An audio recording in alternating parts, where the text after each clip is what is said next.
সাংবাদিক বন্ধুসকল, আজিৰ এই ভূমি উচ্ছেদ হ'ব বুলি অহা উচ্ছেদিত তথা উদ্বাস্তু এই ৰাইজ, যাৰ প্ৰতিবাদত সমগ্ৰ অসম নহয় উত্তৰ পূৰ্বাঞ্চল ভাৰতবৰ্ষৰ প্ৰদেশে প্ৰদেশে যি খবৰ গৈছে, সেই ক্ষেত্ৰত আমি ইয়াত কিছু কথা আৰু বক্তব্য আগবঢ়াবলৈ আহিছোঁ। মূলতঃ ইয়াত আজি 3 দিন আগত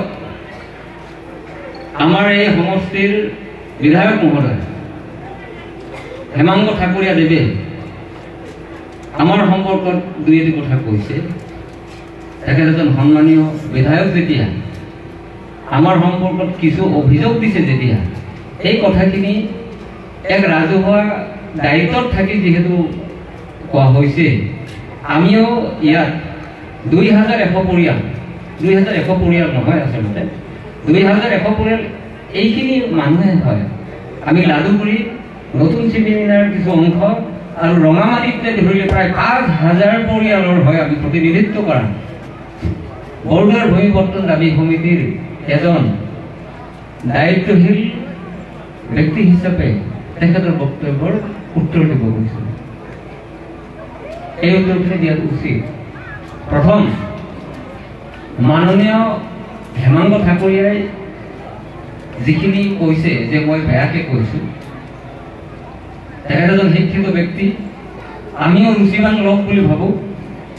তেখেতক আমি যেতিয়া 2100 পৰিয়াল মাটি হেৰুৱাম বুলি বিতত হৈছিলোঁ, ভয় খাইছিলোঁ, সেই ক্ষেত্ৰত কিছু অসংসদীয় বক্তব্য নক'ব লগা 2-এটা কথা এক সাংবিধানিক পদত থকা মানুহৰ প্ৰতি যিখিনি নক'বলগীয়া 2-এটা কথা যদি কোৱা হৈছে, তাৰ বাবে মই দুখ প্ৰকাশ কৰিছোঁ। এইটো উচিত নহয়। এজন শিক্ষিত মানুহ হিচাপে তেনেকৈ ক'লে বেয়া বাৰ্তা। গতিকে মই আপোনালোকৰ আগত সেইখিনি মই দুখ প্ৰকাশ কৰিছোঁ। লগতে তেখেতক ধন্যবাদ দিছোঁ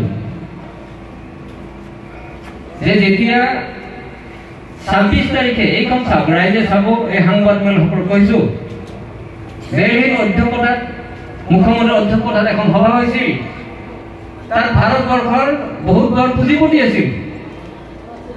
সেই ভাৰতবৰ্ষৰ বহুত মানুহ আছিল, ব্যৱসায়ী আছিল, যিসকলৰ আগত তেখেত ঘোষণা কৰিছিল যে অচিৰে অসমৰ এডভান্টেজটোৰ আধাৰত 11খন ডাঙৰ ডাঙৰ হোটেল হ'ব।